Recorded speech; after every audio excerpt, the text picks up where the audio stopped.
Good morning, guys. It's Christina here. If you are new to the channel, my name's Christina. I'm a naturopath, herbalist, life coach, as well as carnivore. And my own personal story is that I went carnivore to reverse diabetes and put it into remission, essentially. Now, that part of my journey started, 20 odd months ago. And so for me, I've gone from a blood glucose, and this is in Australian numbers. So if you're listening from, say, America, it's fairly close. It's not completely close to your HbA1c, but it'll give you a bit of an idea. So my fasting blood glucose in micromilliliters was 21.1, and that is a really extremely high. And ideally, if I had gone to a medical doctor and that would have been my reading, then they certainly would have sent me off to a hospital to get that under control as quickly as possible with insulin, and there would have been a whole sort of process there. And then, of course, I would have been on insulin. And so, being my own practitioner, I knew I needed to make a choice. I didn't have time to dilly-dally on it, and I knew that I needed to make a choice, and that choice was to do something radical and quick, or go and take myself down that pathway of the medicalization, because at some point, if I had left that, my body would have dictated that I would have needed to go down the medicalized pathway. So I made the choice deep in my soul to change and to go carnivore. And I went carnivore because I knew, ultimately, having had gestational diabetes in the past, that worked really well. Or at least at that point in time, I didn't actually have the term carnivore. I just knew that eating meat didn't have any carbs, and that this was a carbohydrate issue. And so if I just went like back in my gestational diabetes days, when I reduced or removed the carbs and I just ate meat and fat, my blood glucose came within a normal range, and I, was able to avoid some of the interventions that the medical team would have put on me, which was injecting insulin and so on. And so I knew from that history that just eating meat was going to actually be one of the fastest ways to actually get that blood glucose down and into a healthy range, and to get me out of some of the danger zone. And I'd been doing a little bit of research. I'd been hearing about carnivore as an actual term and so on. And so I went, I know I need to do this. And so I quickly decided to go carnivore, and I pretty much changed within about a week. And so that was my journey. And where I am now, 20 odd months later, is I'm getting very, very normal blood glucose readings, like very normal. And yes, if I went and ate a whole heap of carbohydrates, for example, my blood glucose would go up, as would most people's. It would probably go a bit higher than most people's, because I do still have insulin resistance, and I'm working on resolving that. But I don't need medication. Like, if I was to hand over, because I test on a regular basis, I'm currently wearing a continuous blood glucose monitor. If I handed that information over to a doctor, they would not diagnose me with diabetes. Like, they wouldn't diagnose me with diabetes because I wouldn't meet the criteria for that diagnosis. If I was to go and get a random blood glucose or HbA1c, I would not meet the diagnostical criteria now, 20 odd months later, for a diabetes diagnosis. Certainly, if we did a glucose challenge test, we would potentially see that I have some insulin resistance, but my fasting glucose would be normal, and I may have high glucose after that insulin tolerance sort of testing, or that challenge, that where you're drinking glucose basically, and then they test 2 hours later. So that would potentially, at this point, still indicate to them that I've got some insulin resistance, or I might be pre-diabetic. But my fasting blood glucose would not tell them that. And so the interesting part about this for me is, well, not interesting, it's actually really deeply saddening, the really deeply saddening part of this for me is that my whole journey of diabetes and my knowledge around diabetes and where that started with my father. So my father was diagnosed with diabetes when I was in high school, I think around, I must have been grade 8. So grade 8, I would have been maybe 13, 14. And I remember witnessing my dad, like he'd been feeling unwell. He went to the doctor, he'd had tests done, and they came back and he'd been diagnosed with diabetes. And he was very upset about this diagnosis. He was very sad about it. And then starting to witness and watch him have to take his blood glucose, testing by pricking his finger. And at that point in time, I think they just had him on metformin. And so he was taking tablets, but he had to test. And watching him go through that process was one in my teenage brain. Like, I hated needles. And never wanted to have any of them ever. I mean, even like as a kid, I was like, as a teenager, we're rebellious in our teenage years, right? Our brain's not fully there. But as a teenager, I remember, I wasn't going to have children because, I saw that my auntie had to have blood tests when she had her babies. And I'm like, yeah, I'm just not going to have babies because it's not worth a blood test for me. I'll laugh now because I've got 7 of them, right? But at that point in time, I hated needles, with vengeance. I hated them. And watching my dad do this on not just a daily basis where he did one, but he had to do it after every meal, especially in the early days. And then, of course, once he was on insulin, he had to do it, even more. Watching him do that, I had said to myself as a 13, 14-year-old, if I ever get this, I'm just going to kill myself because life's not worth living if I have to do this to actually live it. And that was what I told myself at the time. And so watching my father's journey, and of course, my mind changed because I got gestational diabetes with my first baby. And then, it was no longer just about me killing myself. It was about, I had another baby. I had a baby on board. I had somebody else to think about and so on. And that kind of changed my mind. But that started my deep diving into diabetes and actually looking into what it was, trying to figure it out so that I could actually hack the system. Essentially, I didn't know that's what I was calling it at that point in time. But I just wanted to know everything I could know about it so that I could do what I needed to do to help my baby and help my body and avoid some of the problems that this could potentially create.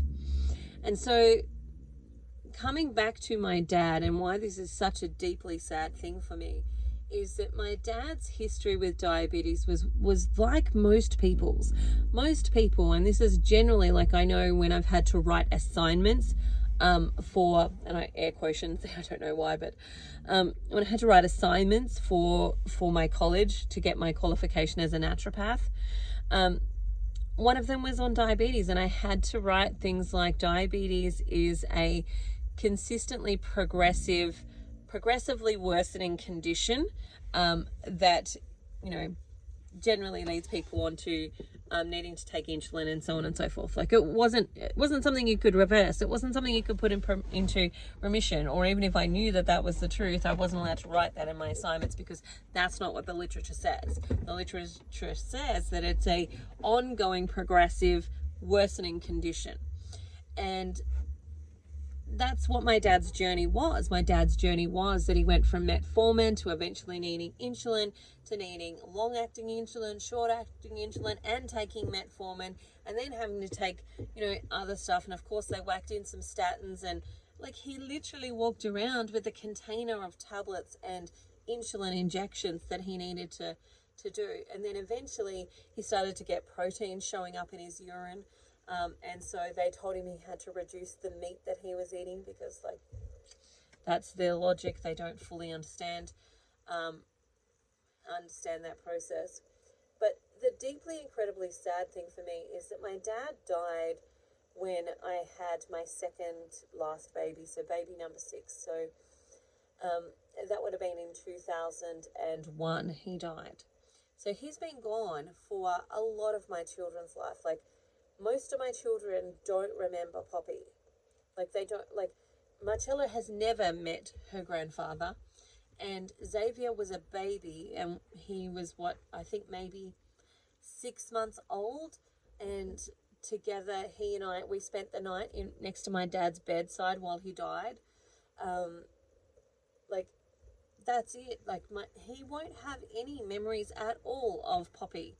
And my other children, they're not that much older, so they may have really vague memories of Poppy, but they really don't have memories of Poppy in their life. And so when he died of a cancer. So the cancer that he died of is testicular cancer. It was prostate cancer, prostate cancer. Now, generally speaking, prostate cancer, and I'm speaking generally, is not a cancer that takes men out a lot. Like, it often is a slow-growing progressive cancer that men get when they're much older. They generally get it, when they're much older. Not always the case, right? I'm speaking very generalistic. And often they actually aren't given any treatment, or they may be given some type of treatment, but the progression of the cancer is often so slow that versus the quality of life that they might get if they go down the pathway of chemotherapy and radiation and all of that type of stuff. Depending, like, it really is all dependent on their actual situation and age and so on, right? But from a general perspective, they often don't actually have extraneous interventions because they're more likely to die of old age or something else in their life than the actual cancer killing them at that point. And so he got his cancer, and his went really rapidly. So it was kind of unusual in the sense of how fast it went. Now, there may have been some issues with the diagnosis because there was problems with the doctor, and the doctor ignored some of Dad's results when he should have actually gotten follow-up testing and stuff done. He ignored some of that type of stuff. And so there's potentially this delay in when he could have received treatment that would have been effective, and where he was when he finally got his diagnosis. So, it's not a straightforward case, but, there are certainly some issues there.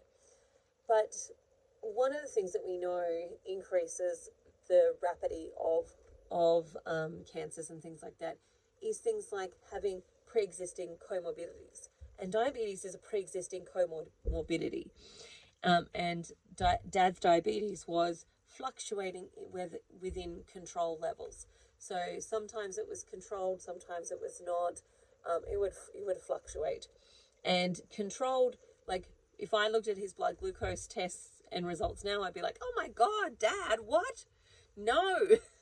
Like, he wasn't as bad as me in regards to the fasting blood glucose with his managed glucose, but it was certainly far more significant. I think at one point, actually, we kind of compared notes because I had gestational diabetes and he had his, and I'm like, Dad, if I had your numbers, I'd be in big trouble. Anyway, he's like, well, I'm doing all the things that the doctor was telling him. And when he came home, so he was living in Queensland, he moved back to Tasmania, and they had a caravan, so they drove back to Tasmania, and it was to kind of settle and retire, really. And I remember asking Dad the question, which was, are you tired of this yet? Are you tired of moving? Like, no, I said, are you tired of this yet? Are you done? And I meant moving. I meant, are you tired of moving? Are you, like, so glad for this to be done, etc., etc.? That's kind of what I meant. And his answer was yes. But his answer wasn't to my question of moving. His answer was a yes, he's tired of living. He's tired of living. He's done.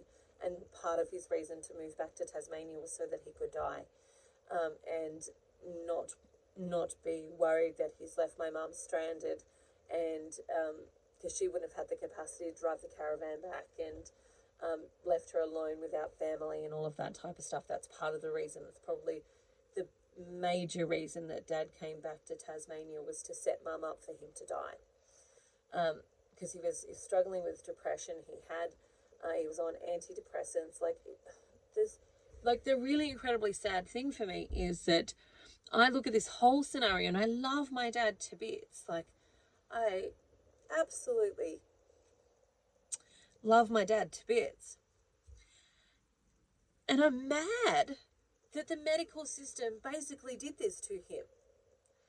Like, when I look at my journey of being able to take diabetes and put it into remission, to put the freaking thing into remission, and know that if Dad had gone to a doctor and said, I'm doing carnivore, I think I'm going to do this, right?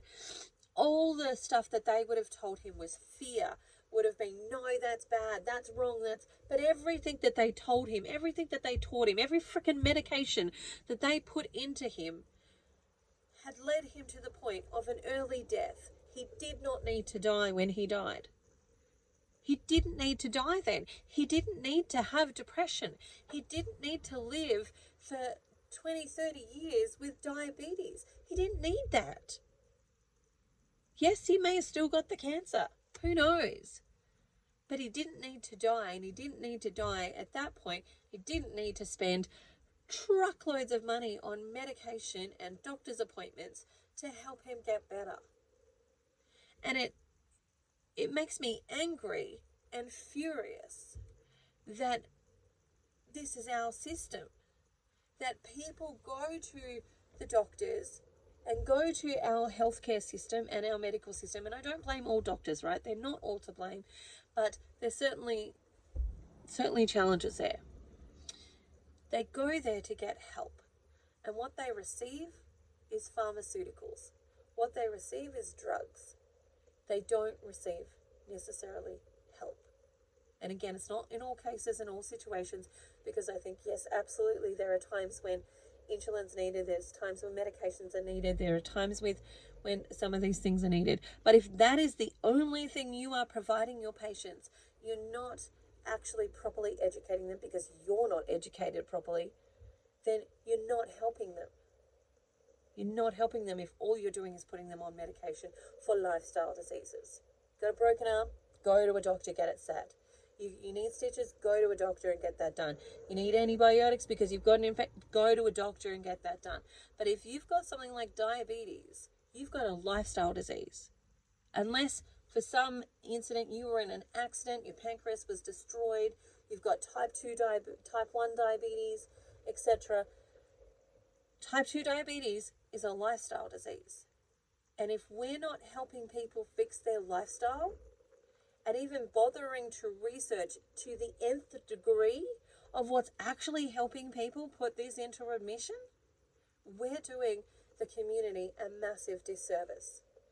And it makes me incredibly angry and incredibly deeply sad that I see on Facebook, I have relatives on Facebook that can't go through with some of their cancer treatments at this point in time because their diabetes is completely out of control, or something's happening with their diabetes that's stopping this from working, and so on. I'm like, you don't need to have the diabetes. Let's fix that. That'll also help your cancer. It'll help create better results, if nothing else. It's incredibly sad. And yet, there's only so much I can do because I don't have the doctor qualification in the sense of, not a qualified doctor in Australia, by any stretch of the means. And to be a qualified doctor, which I have played with a GP, functional medicine, played with the idea of going back in and learning those things. I've got to sit in a classroom for 5 years and then, have practicals, etc., where I have to espouse stuff that I think is BS. And I don't know that I've got it in me to do that for that long. Oh my gosh, it would be an incredible battle, as well as having to inject my body with things that I don't believe are helpful or healthy, just so that I can get that piece of paper that then is going to say that I can't say some of the things that I want to say because that's not agreed upon science. Our system is rigged. Our system is effed up, and it makes me angry that people are in pain and that people are experiencing what they're experiencing, and it doesn't need to be that way.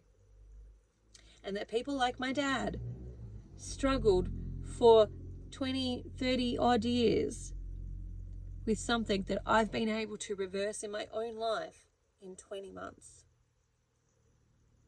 I'm not completely healed.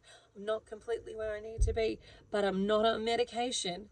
I'm not needing to line up for any of that type of stuff. I don't need any pharmaceuticals. I don't even take any supplements.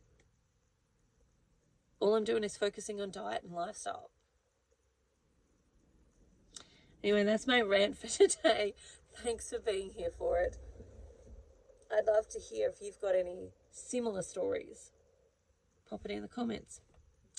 Otherwise, like and subscribe. Talk to you again soon. Bye for now. See you later.